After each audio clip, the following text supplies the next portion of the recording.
जरा देखें इनके जीवन से हम क्या सीख सकते हैं। भगवान राम सिखाते हैं हमको ईगो लेस लीडरशिप, अहंकार शून्य नेतृत्व। जब तक हम अहंकार से ग्रसित हैं हम अच्छा नेतृत्व नहीं दे सकते। मैं अकेले ही काम कर सकता हूं, मुझे टीम की क्या जरूरत। जब तक मैं ये सोचता हूं तब तक मैं सफलता के उत्कर्ष में नहीं पहुंच सकता हूं। ऐसा रावण ने भी सोचा था और आप जानते हैं रावण का क्या हुआ था। राम के 3 गुण हैं, अपनी टीम को प्रशंसा करना, अपनी टीम की भूमिका को रेखांकित करना, अपनी टीम को महसूस करना कि तुम मेरे लिए कितने महत्वपूर्ण हो, टीम के प्रति आभारी होना, कृतज्ञ होना, धन्यवाद ज्ञापित करना दिल से, और किसी भी निर्णय में टीम को साथ लेकर चलना।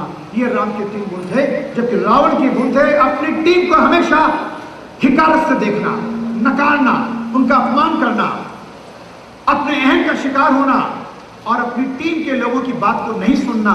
जो मेरी मर्जी में आए वही करूंगा, मैं चाहे यहाँ करूं, मैं चाहे वहां करूं, मैं चाहे ये करूं, मैं चाहे वो करूं, मेरी मर्जी। और ये अहंकार का शिकार। भाई लिखी है, तुम्हारे बल में रावण मारियो, तिलक विभीषण कहे पुरी सारियो।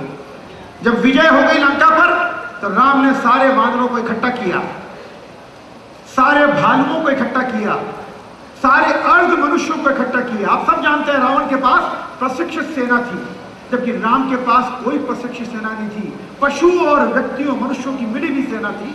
और इस सेना के बल को बढ़ावा देहु उतर जो रिपु चढ़ी आवा।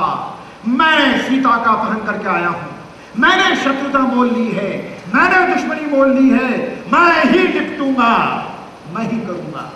ये रावण का अहंकार था। राम आभारी थे जब अयोध्या पहुंचे वानरों और भालुओं को लेकर, और अयोध्यावासी काफी चकित हो गए, ये राम के पीछे कौन चले आ रहे हैं, असभ्य। तब राम ने वशिष्ठ को संबोधित करते हुए अयोध्या की जनता से कहा, गुरु वशिष्ठ कुल पूज्य हमारे, इन्हीं की कृपा धनुज रन मारे, मन हित लागी जन्म इनहारे, भरत तय मोहि अधिक प्यारे। हे गुरु वशिष्ठ, हे अयोध्यावासी, ये जो वानर और भालू जिनको आप आश्चर्य से देख रहे हैं, लगता ये तो हमारे कुल के लिए पूजा के योग्य हैं, ये पूजनीय हैं। इन्हीं की कृपा से मैंने शत्रुओं को युद्ध में हराया।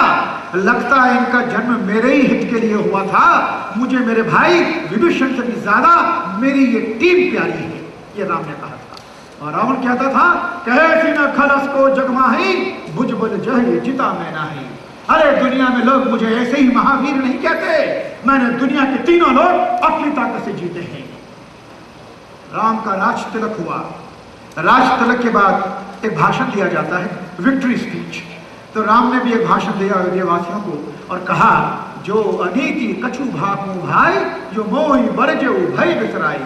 मेरे प्रिय प्रजावासियों, यदि मुझसे कोई त्रुटि हो जाए, मुझ में कोई दोष हो, बिना भय और बिना संकोच के तुम मेरी सभा में आकर मुझे मेरा दोष बताने को स्वतंत्र हो, मैं स्वागत करूंगा। तुम मुझे मेरी कमियां बताओ। लेकिन रावण कहता था, रण सम्मुख जाकर मंडोला, सो अबई बस जाई पर आई, संजू विमुख न भय भलाई। अगर लड़ाई के नाम से डर लगता है तो मेरे साथ युद्ध क्षेत्र में मत चलना, मैं खुद तुम्हारी गर्दन काट दूंगा। और रावण को जब सलाह दी मंदोदरी ने, तब आप सब जानते क्या कहा था। लात मार के मंदोदरी को कहा था उन्होंने, तुम मुझे सलाह देने के योग्य नहीं हो। और तब मंदोदरी ने कहा था, विनाश काले विपरीत बुद्धि।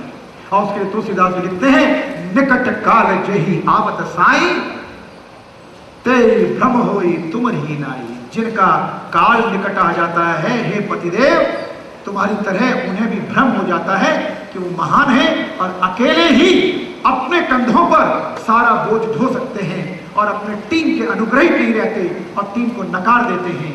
सब कुशल नेतृत्वकर्ता बनना चाहते हैं तो श्री राम से सीखिए, टीम के अनुग्रहित हो जाइए। भगवान श्री कृष्ण ने कुछ सिखाते हैं हम।